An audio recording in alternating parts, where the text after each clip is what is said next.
This is Doug Stout. It's February 25th, 2014. We're here with Janet and Jim Seymour, the parents of Devon Seymour. Devon was killed in Operation Iraqi Freedom. But we wanted to talk a little bit about him, and there's more to his life than just that. When was he born? November 14th, 1983. Okay. And so did he go all through school in Licking County then? He did. He went to Newton. He went to Christian Fellowship first for kindergarten, and then he went to Newton, and then he went to Utica High School. Graduated in 2002. What kind of boy was he? He was fun. I missed that. Yeah. Because he could just see the humor in everything. He made me laugh. What do you like to do? It was all about, actually when we used to come to the library, he'd get books about planes. He knew all the fighter jets and why they worked, and he had this little toy of, like, there was like 5 or 6 different fighter jets in it, and he made me close my eyes, and I had to remember which fighter jet was which by just feeling them. That's the kind of kid he was. He was fun. Did he do sports and things, or? He had a choice to make whether he was going to play ball or visit Grandma, because family was in Illinois, and he chose family. Just Grandma. Yeah. Okay, and he has one sister? Yes. Okay. Was he the baby then, or was he? Yep. Okay. And so he decided. What made him decide to go in the Marines? Him and I talked about it one night, and he asked me about the different branches of military, and I told him that when it's all said and done, the branch with the most pride and the most heritage is the Marines. Dealing with the military personnel, they always struck me as being the one that had the most pride, because they were one of the smallest branches. But they had a code, Semper Fidelis, which is always faithful, and once a Marine, always a Marine. And they pretty much, what I've seen, they pretty much lived by that code. Right. You know, there was, guys got out 40, 50 years, and they would meet other Marines and stuff, and it was just like they was brothers. Whereas the Army was so big, it was more impartial. Right. So, you got your close-knit little group in your unit and stuff like that, but being it was so big, there wasn't as much camaraderie and all that. So he did find out he couldn't become a pilot, which was one of his main goals, because he had a problem with one of his eyes. Okay, that's what I was wondering with the fascination with the planes. Okay. Yeah, he found out he couldn't become a pilot. Pilots have to have 20/20 vision and no corrected surgery to become a pilot, period. That's non-waivable. Right. And he had a problem with one of his eyes, which was later corrected. So they just picked the Marines. So the Marines obviously took him with the eye. Oh yeah, He had the eye surgery. It wasn't bad enough to keep him from not serving. Right. It was just something that it wasn't exactly 20/20, and the Air Force has to be exactly 20/20. He didn't even wear glasses. I wore glasses, and the Army took me, Right. because I corrected my vision. It's just one of those things, a regulation that just can't be waived. So after that conversation, did it take him a long time to decide what he was going to do, or? He didn't decide until after we got hit on 9/11. Okay. And that's when he tried to enlist the first time, and they told him he was too young. So they allowed him to come in and drill with them and do PT and stuff like that. And then when he was old enough, he took his birth certificate in and showed him, hey, I'm old enough now, and he enlisted. And then he come back and told us. How'd that go?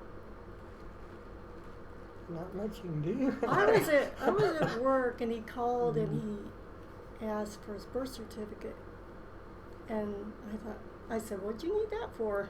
And he told me, and it took me a while to accept it. I mean, did you before? I mean, when he was drilling with him, and then before he was old enough, did you think he was going to actually do it, or? I don't remember him even drilling with him. Oh. I didn't even know that he had gone to the recruiter. Okay. So. Do you think if 9/11 wouldn't have happened, he'd have gone? Yeah. Or do you think I so? think he would I have. think he would have. Yeah, but I don't know that he would Him have. and his sister Michelle, they always would go to the armory and stuff with me, and the different units I was in throughout whenever they got old enough, they'd go to Christmas parties, and they'd go to open houses. If we had a parade or something, it used to be if the unit participated in like a parade or something, you could sneak your family, in my case, I always drove a truck or a piece of equipment. So you could sneak your family into that vehicle with you so they could ride the parade route with you.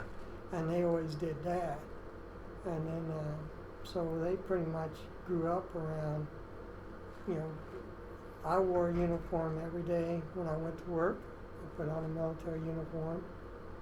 So it was natural for them to see, people in military uniforms and stuff like that. Right. And he always had to have camouflage. Yeah, he always wore camouflage. And one day when he was little, he had the little camouflage face stuff. Yeah. He was in the bathroom putting that on. But he was like that from when he was little. Did he hunt or anything? Was he a hunter? No. Yeah. So the camouflage was strictly because of the military. It wasn't anything else. So where did he do his training then? Paris Island. Paris Island. Island. How did he have any reservation? Did you catch any reservations from him after he'd gone in? Is what he wrote. I found later. This is what he wrote to serve and not to serve. He had questioned when he was still in high school. He wrote that.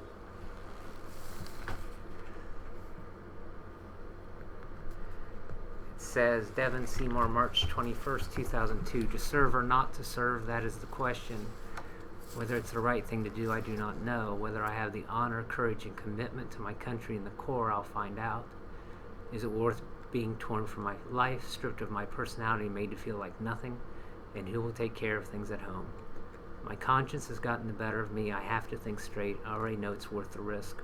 For I am following in the footsteps of heroes. I will be standing up for my God, my country, and my Corps. I will be a Marine. He knew what he wanted to do. That's pretty deep thoughts from a teenager. Thanks, It George. is. But that was Devon. That's morality. We'll make sure we copy these and get...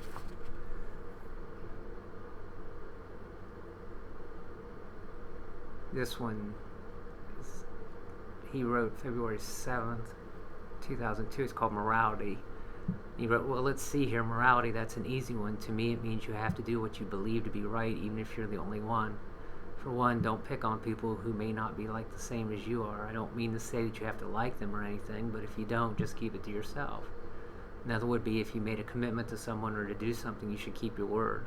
A moral person thinks about the consequences of his or her actions before doing something irresponsible. Basically, do what you think is right in thought, word, and deed. Let God help you, and you'll be fine.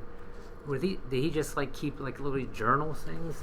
This, I think he wrote for an English class. I just found him. He told me not to go in his room, but after he died, I waited about a year, I think, and then I finally went in, and those were under his bed. Right. I think it was school projects. It was. I think it was school project. But that's something. And brought home. And it was in his stuff. There's more stuff up there. We haven't went through everything, his entire stuff yet. Right. There's still some stuff, booklets and stuff like that he had in high school that we haven't went through. I mean, it looks like he liked to write. He did. Did he keep a journal or anything do you know of in the service? I don't remember one. find one. And as far as letters, he just would call after he got off of his, what do you call it, when you go Off duty? off to, yeah, he would come in to the Haditha Dam is where he was at, and he would call. So How long was he in Iraq? from, They left in December. they left in or January, January of 2005. but they went to 29 Palms for about But a that was month. in December. No. Well, anyway. Yeah, it's hard. I mean, I blocked a lot of it out. Right. So he was just over there a few months. Yeah, Yeah. he was just over there a few months. And had he been in other action before that? No, It'd A been lot of pretty quiet. training. a lot of training, but not. The 325th was in the Anbar province. If you have heard anything about the Iraq War, you'll know that in the end, the Anbar province became one of the best places in Iraq. They actually had a very good relationship with the elders and the tribal people in that, and they became a model of democracy, that whole province did. When his unit was there, they was there during some of the worst fighting of any unit, and they was there by themselves. They lost 48 guys in about a 6-month tour. So they was involved in some pretty heavy action, and really, you know, when I was over there, the Anbar province was a model that they was showing the world of what could be done because of what those guys did. Had he said anything about how he'd been treated by the locals to either of you, or had he had that much contact with them when they first? Well, I think they were getting along pretty good. He didn't say specifically, but he said that the locals were glad to see him. But One of my youth kids had gone in the Marines about that time too, and I remember him coming back and telling me that it wasn't like you see on TV. No, He said not at at all. all. He said it's just not the same, Doug. Mhm. He said the people aren't all mad at us and aren't all. that's what Devon said. They were glad to see him. I know I was told that the Iraqi people were very proud and very happy with what the military did. What they didn't like was that they felt the American public, the American government has let them down. And that's the attitude, to be honest with you, that I've seen in other countries throughout my career. American soldiers don't let the people down. It's American people and the government that let them down. Mm-hmm. And that's the deal about the crying shame that people just don't seem like they care anymore. If you're not involved with the military or have someone serving in the military, you don't even think about it, you don't even care. We're not sacrificing anything. Nope, you don't have nothing in the game, Yeah. so to you it means absolutely nothing. And I mean, personally, I don't think it helps when we just call them operations. I mean, they're No. wars. I Yeah. mean, they are wars. Makes it better for PR speed. Oh, sure. Yeah, operation sounds like it's easy. Yeah, just go in, Yeah, come right back out. right. What do you want people to know about Devon? What do you want people to remember about Devon? I know that he cared about this country a great deal, even when he was little, and we'd go to parades and there'd be little flags on the ground that people, waving, and they just throw on the ground, and he would pick them up. That really bothered him. And he, on 9/11, when he saw, Americans getting attacked and killed, it really hurt him, and he wanted to go, protect them really and defend. So that's just who he was. Okay. Do you have anything you want to add to that, Jim? No, I think his poems and stuff, the Right. things he wrote pretty much says it all. And he believed, he knew what he wanted to do, and he didn't let other people influence what he did or anything like that. You know, him and his sister both were taught to be, you know, to think for themselves and not go along with the crowd simply because it, you know, it's a thing to do. Right. You know, to make up your own mind and then do it. Yeah, reading these, I mean, you really get a look inside what he's thinking and feeling. That it wasn't just I'm going to go whim. join the Marines. Yeah, a lot of people think knew. it was just a whim. No, it was not. He knew what he was doing, and he was ready to do it. So. And he knew the cost, and he knew it would, you know, be hard. Really, he was the only member in our family for over 100 years that ever got killed. His great-grandfather fought in the Civil War. His great-grandfather World War I. His uncle's World War II. His uncle's Vietnam. And then him, Iraq. And on my side, And then on her side, Uncle in World War II. uncles in World War II. Same Two. way. Just boom, boom, boom. Actually, three. So he really comes from a military family on both Yeah. sides. And my brother. Your Yeah, brother. the brothers. He's in the Air Force, Air Guard. But he looked up to those, you know, people who served. So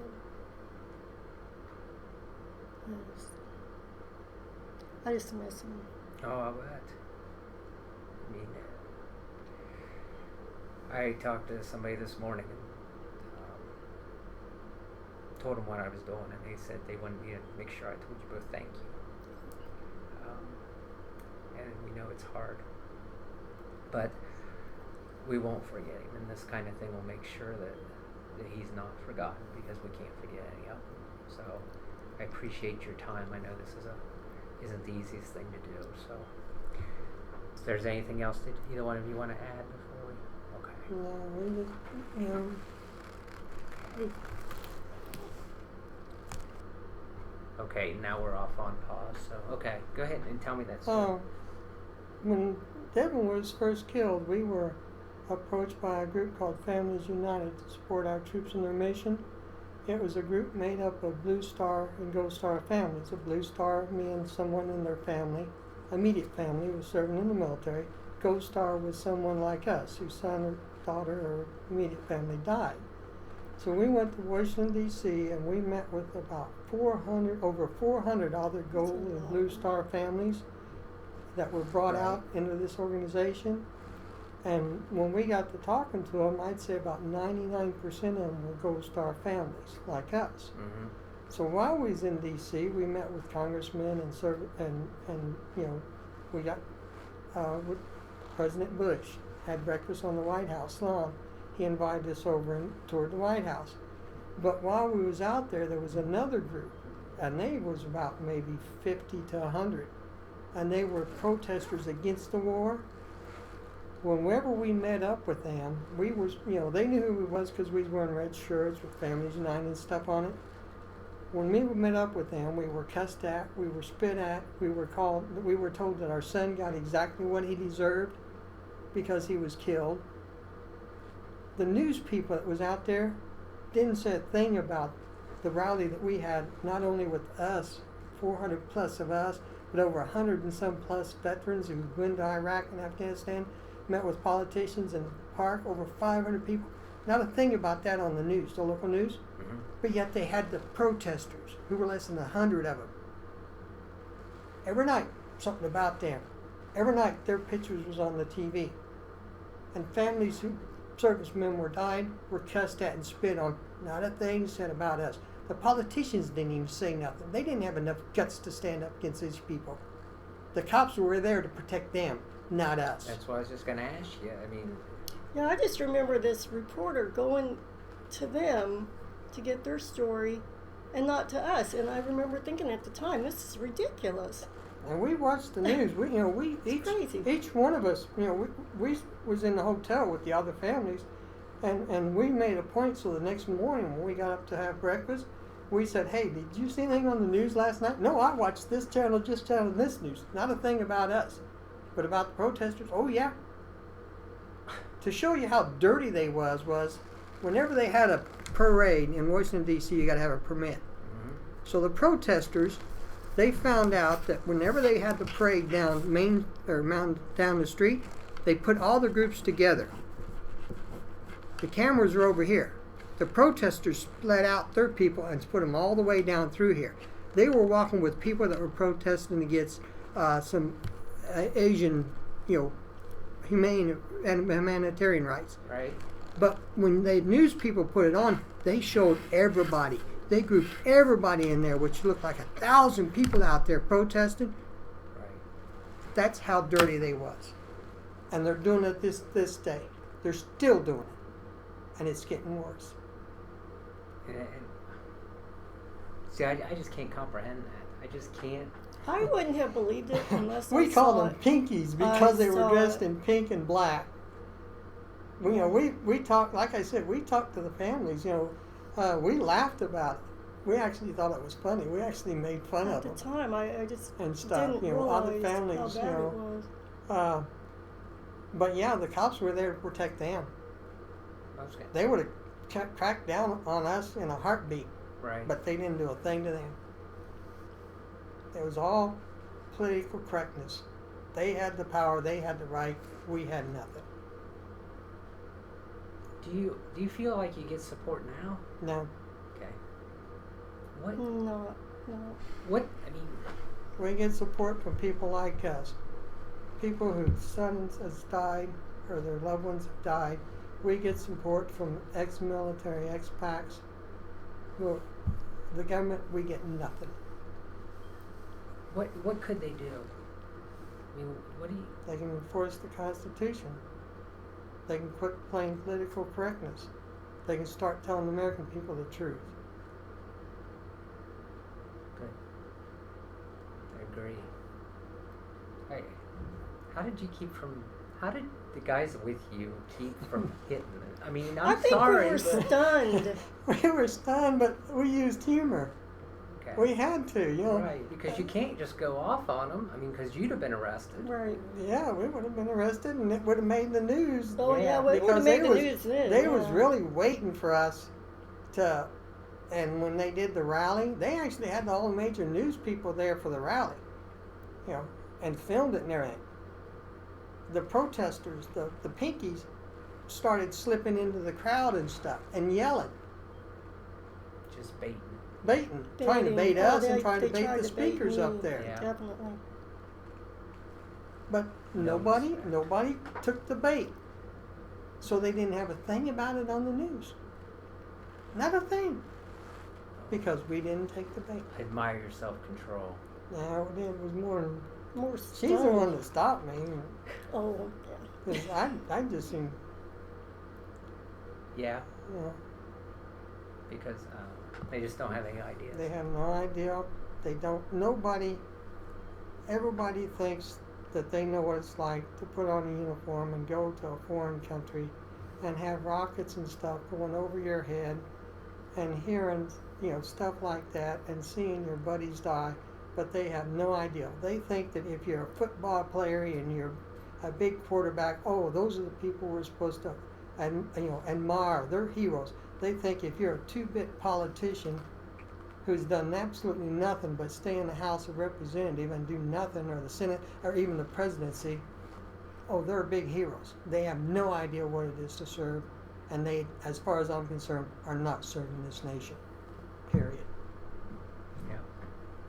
I'm sorry, but I do get mad at this crap I because don't think you have anything to apologize for. I'm Yeah, not politically correct. I think you're right on.